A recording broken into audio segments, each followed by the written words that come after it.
কেন্দ্রীয় কমিটির সিনিয়র যুগ্ম সম্পাদক, সুপ্রিম কোর্ট আরের বারবার নির্বাচিত সম্পাদক, বাংলাদেশ বার কাউন্সিলের সদস্য ব্যারিস্টার রুহুল কুদ্দুস কাজল। বিসমিল্লাহির রহমানির রহিম।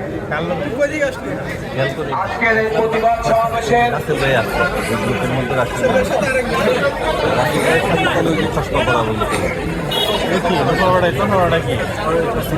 আজকের এই প্রতিবাদ সমাবেশের হাইকোর্টের কিছু সম্মানিত সভাপতি, ইতিমধ্যে আপনারা জেনেছেন 5ই আগস্ট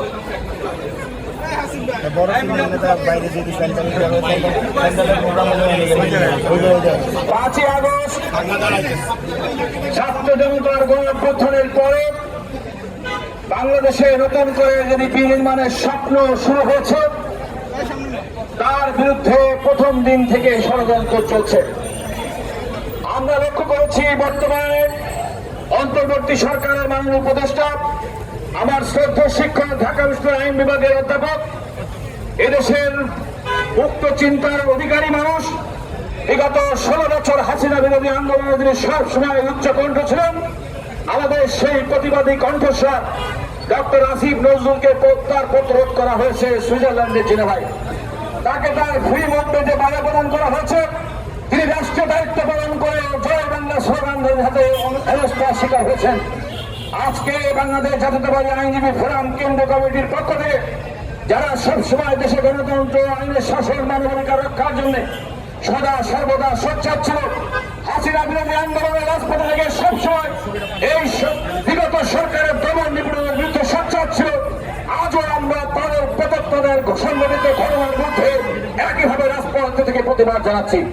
আমরা আজকে পর্যায়ে এই সমাবেশ থেকে একটি কথাই বলতে চাই, যতই ষড়যন্ত্র করুন না কেন, হাজার হাজার ছাত্র জনতার রক্তের বিনিময়ে অর্জিত আমাদের নতুন স্বপ্ন, এই স্বপ্নকে ধূলিসাৎ করার কোন সুযোগ আপনারা পাবেন না। একটা কথা বলে শেষ করব, অনেকের মধ্যে অনেকটা কৌতূহল আছেন, নানাভাবে মানুষকে নানাভাবে বিভ্রান্ত করার চেষ্টা করেন।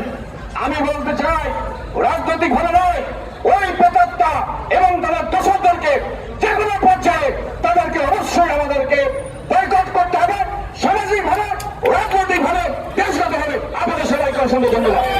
বাংলাদেশে যে দুর্বিষহ এবং দুঃশাসন তৈরি করেছিল, সেই দুঃশাসন থেকে মুক্তির জন্য এদেশের ছাত্র জনতা মানুষ, সাধারণ মানুষ যে আন্দোলন করেছিল, সেই আন্দোলনে বাংলাদেশ জাতীয়তাবাদী আইনজীবী ফোরাম উজ্জ্বল ভূমিকা রেখেছিল।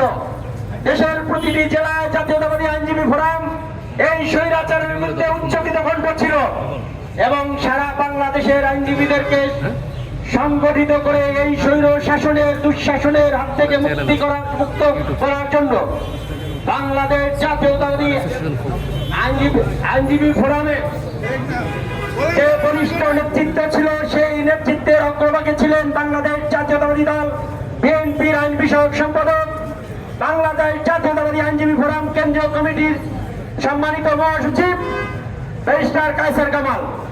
এখন আপনাদের সামনে বক্তব্য রাখবেন ব্যারিস্টার কায়সার কামাল। বিসমিল্লাহির রহমানির রহিম।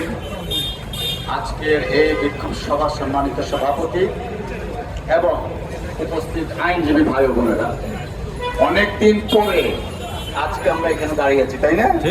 যে কারণে আমাদের মধ্যে উৎফুল্ল বেশি এবং প্রত্যেকটা চোখ মুখে তৃপ্তির হাসি। কারণ আমরা বিগত 17 বছর আন্দোলন সংগ্রাম করেছিলাম ফ্যাসিস্ট রেজিমের পদত্যাগের বিরুদ্ধে। আমরা খুশি শুধু পদত্যাগের জন্য নয়, আমাদের এই আন্দোলনের কারণে তাকে দেশ থেকে পালাতে বাধ্য হয়েছে। প্রিয় সাথীরা আমার, আমি গ্রামের ছেলে। আমাদের গ্রামে একটা কথা বলে, ঢেকি স্বর্গে গেলেও নাকি পাড়া বাঁধে। তার প্রমাণ দেখিয়েছে সুইজারল্যান্ডের আওয়ামী লীগের নেতারা। সুইজারল্যান্ড একটা সভ্য দেশ, স্ক্যান্ডিনেভিয়ান কান্ট্রি। সেইখানে আরেকজন অত্যন্ত বিদ্বান ব্যক্তিত্ব গিয়েছিলেন, জনাব আসিফ নজরুল সাহেব। কিন্তু ওই যে চোরে না শুনে ধর্মের কাহিনী, যারা মুজিববাদে বিশ্বাসী, শেখ হাসিনার ওয়াজেদের যারা প্রত্যক্ষ, তারা যেখানেই যায় তাদের সেই চিরাচরিত বৈশিষ্ট্য তারা প্রকাশ করে থাকে।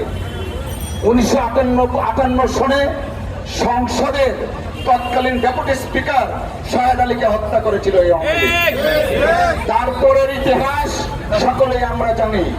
আওয়ামী লীগের ইতিহাস মানেই ফ্যাসিজম, আওয়ামী লীগের ইতিহাস মানেই খুন ধর্ষণ, আওয়ামী লীগের ইতিহাস মানে হচ্ছে গণতন্ত্রকে হত্যা করা। প্রিয় সাথীরা আমার, সিনিয়র স্যার এখানে দাঁড়ানো, বক্তব্য লম্বা করব না। আইনজীবী ভাইদের প্রতি একটা অনুরোধ জানাবো, আপনারা সুদীর্ঘ 17 বছর ফ্যাসিস্ট রেজিমের বিরুদ্ধে আন্দোলন করেছেন, কিন্তু এখন আমাদেরকে আরো সচেতন থাকতে হবে। তিনি বলেছেন টুপ করে নাকি দেশে ঢুকে পড়বেন। এই টুপ করে দেশে ঢুকার যে দুঃসাহস দেখাচ্ছে, তার কারণ তার লালিত পালিত কিছু উচ্ছিষ্টভোগী এখনো আমাদের দেশে আছে। অতএব অবিলম্বে উচ্ছিষ্টভোগীদের গ্রেফতার করতে হবে আর শেখ হাসিনাকে দেশে ফিরত এনে আইনের মুখোমুখি দাঁড় করানোর দাবি জানিয়ে আমার বক্তব্য শেষ করছি। আল্লাহ হাফেজ। বাংলাদেশ জিন্দাবাদ। জাতীয়তাবাদী আইনজীবী ফোরাম জিন্দাবাদ।